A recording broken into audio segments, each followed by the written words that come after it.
আজ আমার চাকরিটা চলে গেছে দোস্ত, মনটা খুব খারাপ। কি কথা করছো রেল্লা? তোর চাকরি চলে যাবে আমার তো বিশ্বাসই হচ্ছে না। তুই তো সকাল থেকে রাত পর্যন্ত খালি গাদার খাটনি খাটিস রে। তোকে আবার চাকরি থেকে বাদ দিল কৃষক? তা তো সঠিক জানি না দোস্ত, কোনো কথা নাই বার্তা নাই, বিনা নোটিশে আমাকে আউট করে দিছে। তোকের কোম্পানির কি আছে আমি ভালো করে কই শোনে। এটা পিঁপড়া বুঝছো, এটা কোম্পানির চাকরি করে, সারা দিন কাজ করে সকাল থেকে রাত পর্যন্ত, কোনো প্রকার বিশ্রাম নেয় না। দুপুরে যে খাবি এই খাওয়ার মনে করে 5 মিনিট, তারপর আবার কাম শুরু করে দেয়। এক কথায় ওই কাম ছাড়া কোনো কিছু বোঝে না। আর ইনকা কামের জন্যই কোম্পানি সে লাভবান হয়ে যায়, প্রচুর সেল এনে দেয় এই পিঁপড়া। এই কোম্পানির সিও হচ্ছে আবার একটা বাঘ। কোম্পানির এত উন্নতি দেখে এই বাঘ এখন চিন্তা করছে এই পিঁপড়া এত কাম করে লিজে লিজে, তাহলে এর যদি আমি একটা বস নিয়োগ দেই তাহলে আরো কাম করবি। বস খালি টাকাটা দিবি, আরো কাম করবি, আর আমার কোম্পানির আরো উন্নতি হবে। যেই চিন্তা সেই কাম।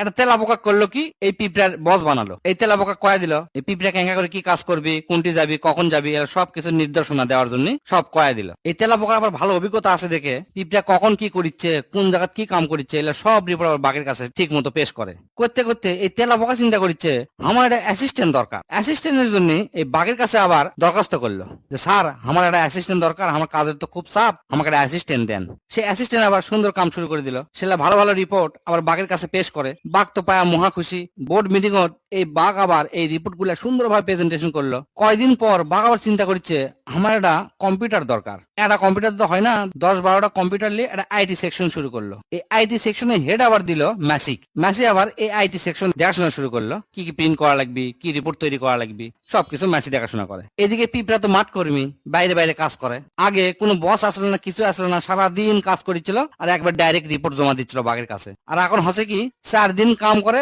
3 দিন মিটিং, 2 দিন সারাদিন পেপার রেডি করা লাগে।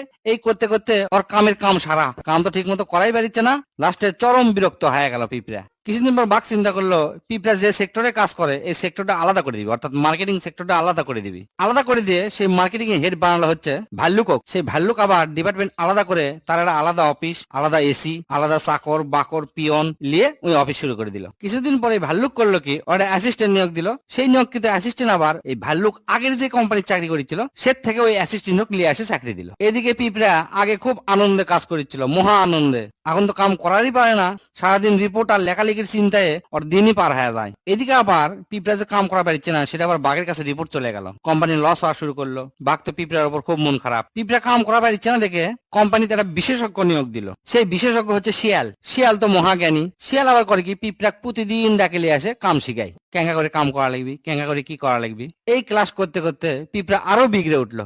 কোম্পানির অধপতন থেকে বাঘের তো মাথা ঘুরে উঠলো। কোম্পানির ভালোর জন্য একটা উপদেষ্টা নিয়োগ দিল। উপদেষ্টা হচ্ছে কুত্তা, ভালো ভাষায় কুকুর। ই আবার পুরা কোম্পানি পর্যালোচনা করে দেখে কোম্পানির কামের থেকে কর্মী বেশি হয়ে গেছে। সেই কথা আবার বাঘের কাছে পেশ করলো যে স্যার এই কোম্পানির তো কর্মী বেশি হয়ে গেছে, কর্মী এখন ছাঁটাই করা লাগবে। এখন তুই ক এই কোম্পানির প্রথম কর্মী ছাঁটাই কে হলো? তুই কি খবর চাচ্ছ আমি বুঝছি দোস্ত, প্রথমেই ওই দুর্ভাগা পিঁপড়াটা ছাটাই পড়ে গেল। হ্যাঁ, তুই সঠিক জিনিস বুঝতে পারছো। আর সেই পিঁপড়াই হচ্ছে তুই। আর ইনকা করেই এটা কোম্পানির দেউলিয়া হয়ে গেল। একটা কোম্পানি চালাতে গেলে তুই যতই ম্যানেজমেন্ট দিয়ে না কেন, যারা হচ্ছে যে কোম্পানির প্রাণ, তার কখনো বিরক্ত করা যাবে না। তাকে কামের স্বাধীনতা দেওয়া লাগবে। ইচ্ছা মতো তারা সারা মাস কাম করবি, কোনো সমস্যা নাই। মাস শেষে খালি হিসাবটা বুঝে নেওয়া লাগবে, কিসের রিপোর্ট আর কিসের কি। যত রিপোর্ট লেখালেখির কাম দিব তত ওর কামের ক্ষতি, কোম্পানির ক্ষতি। তুই একবার 100% কথা কছু রে। আর এই সেম টু সেম কাম আছে আমাদের অফিসত। তাহলে তুই আমার কাছ থেকে আজকাল লেখেলে এই কোম্পানি সর্বোচ্চ আর 1 বছর যাবি, তারপর বন্ধ হয়ে যাবি।